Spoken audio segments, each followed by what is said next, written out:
إخوان السلام عليكم، أهلا وسهلا بكم ومرحبا. دابا راه أخويا القضية ديال غلاء الأسعار وديال المعاناة ديال المواطنين راه ولات غريبة. شوف، أصبح دابا المواطن البسيط اليوم ولا كيغوت تحت يعني تحت الأقدام الغلاء المتزايد في الأسعار ديال المواد الأساسية، حتى ديك اللي كانت في المتناول ديالهم اللي يقدروا يشريوها مبقاوش. الدخل لم يعد، يعني داك الشيء اللي كيدخلوا هاد الناس لم يعد يواكب هذا الارتفاع المهول في الأسعار. هاد الشيء اللي خلى واحد العدد كبير من الأسر كتعيش حالة من القلق المستمر حول الكيفية كيفاش يدبروا الحاجيات ديالهم اليوم. السبب الرئيسي في هذه الأزمنة يرجع للمضاربة واحتكار السلع من طرف بعض التجار الذين لا يراعون ظروف المواطن. تيراهوش، ولكن كيقلّبوا ديما فقط باش يحققوا أرباح سريعة على حساب القدرة الشرائية ديالنا. لذلك أصبح من الضروري يعني تكون الرقابة مشددة على الأسواق، ووضع الحد لهذه الممارسات اللي كتقل، يعني اللي تقلّت الكاهل ديال المواطنين.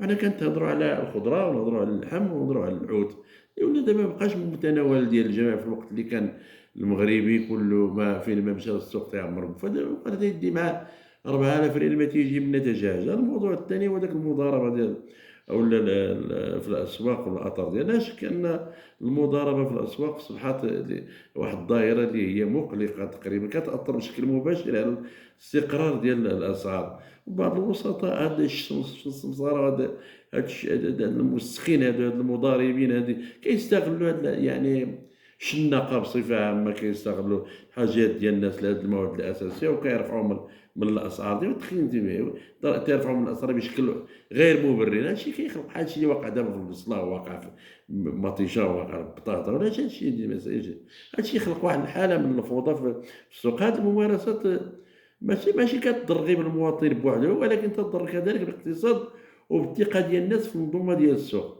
من الواجب على الجهات اللي مسؤولة المختصة تحركوا أخويا، تحركوا بصرامة باش تحاربوا هاد الاحتكار وهاد التلاعب بالأسعار وتحميوا المستهلك وتضمنوا له العدالة ديال السوق. كاين مسائل أخرى الثالثة اللي هي ضرورة حماية القدرة الشرائية ديال المواطن اللي أصبحت دابا الحفاظ على القدرة الشرائية ديال المواطن راه مسؤولية مشتركة بين الدولة وبين التجار والجميع ككل.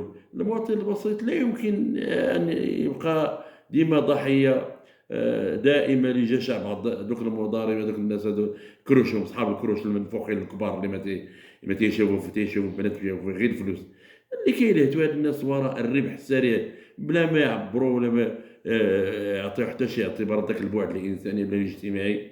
و هاد الشيء، هادي مسائل يمكن باش نضبطوا هاد السوق هذا وتفعيل الآليات ديال المراقبة الصارمة راه أصبح أمرًا ضروريًا وملح.